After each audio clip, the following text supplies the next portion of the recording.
أهلا بيكم.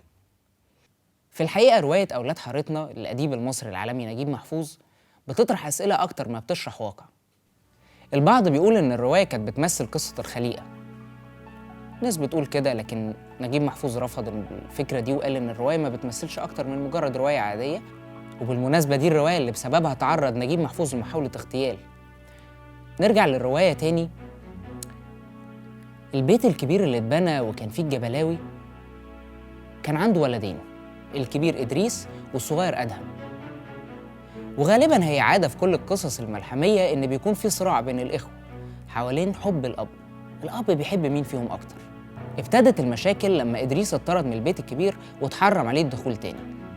بيفضل إدريس عينه على البيت الكبير، بيفضل أدهم جوه شايف أخوه اتطرد بس عينه برضه على الوصية. كان ممكن يتعظ بس مش ده اللي حصل. بيقع المحظور وأدهم بيشوف الوصية وبيطرد هو وأميمة من البيت الكبير وبيسكنوا الصحراء جنب إدريس. بيكبر أولاد إدريس وأولاد أدهم وبيتجوزوا وبيطلع جيل جديد بيسمع عن البيت الكبير وعن الجبلاوي من غير ما يدخل. بيعرف بس إن أهله كانوا عايشين في البيت ده لكن اتطرد منهم. كتر الأولاد والأحفاد وبقيت في حارة بيعيشوا فيها جنب القصر اللي كان ساكن فيه الجبلاوي. محدش كان بيشوفه، محدش كان يسمع عنه أي حاجة، لكن كلهم كانوا مقتنعين إن هو عايش. كان في خصومة ما بين ساكن القصر وما بين أهل الحارة، الجد والأولاد اللي اتطردوا والأحفاد.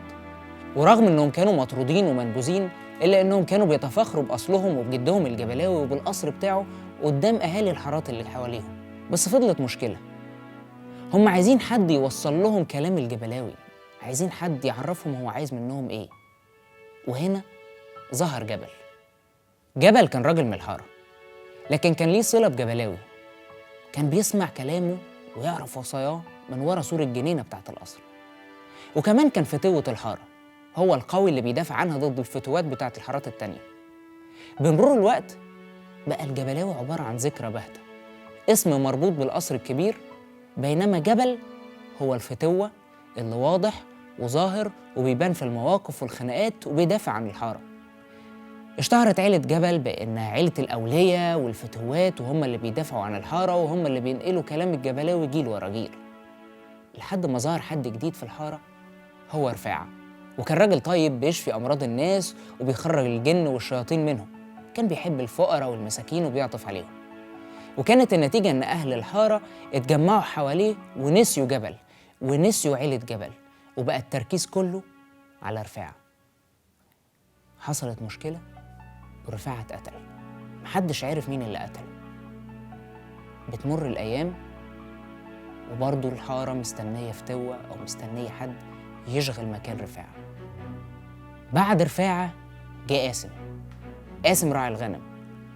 قاسم كان مجرد راعي غنم، لكن اتجوز واحدة ست غنية من أهل الحارة وقدر يعمل حاجة محدش عملها قبله، وهي إنه أجرى العدل وفرضه بالقوة وسوى بين أهل الحارة الغني والفقير. كان بيحب الناس ويساعدهم، ولكنه مات برضه بعد فترة. قاسم كان فتوة لكن من نوع مختلف، فتوة على الأغنياء ونصير الضعفاء والفقراء. وطبعا الفقراء كان عددهم أكبر، فما قدرش الأغنياء يفتحوا بقهم لما فرض عليهم العدل بالقوة وبالسلاح. مات قاسم وكانت الحارة محتاجة حد جديد. بعد قاسم جه عرفة العطار. عرفة كان هدفه مختلف، كان نفسه يوصل للوصية بتاعة الجبلاوي واللي كانت السبب في طرد كل أهله من القصر. هو الوحيد اللي اتجرأ إنه يسأل السؤال اللي اتنسى من زمان. هو أول واحد يتجرأ ويدخل القصر ويحاول يوصل لأوضة الجبلاوي ويقرأ الوصية. دخل عرفة القصر ويقال إنه قابل الجبلاوي واتخانق معاه وقتله. خرج عرفة من القصر والناس اتلمت حواليه، حبته، ده الوحيد اللي قدر يوصل لأوضة الجبلاوي ويقرأ الوصية اللي أبوهم اتطرد بسببها. ولكن نهاية عرفة كانت غريبة جدا. عرفة ومراته اترموا في حفرة واتردموا بالتراب. ايه اللي وصل عرفة للموتة دي؟ هو ايه اللي كان في وصية الجبلاوي؟ وايه اللي فيها خطير جدا عشان كل اللي حاول يعرفها يتقتل او يتطرد؟ بس ايه اصل البيت الكبير؟ وليه الحارة محتاجة فتوات؟ ومين كل الفتوات اللي عدوا عليهم؟ بس حتى الفتوة اللي موجود دلوقتي هيتنسي. عارفين ليه هيتنسي؟ لأن زي ما قال الأديب العالمي نجيب محفوظ في روايته، آفة حارتنا النسيان. نشوفكم الحلقة الجاية.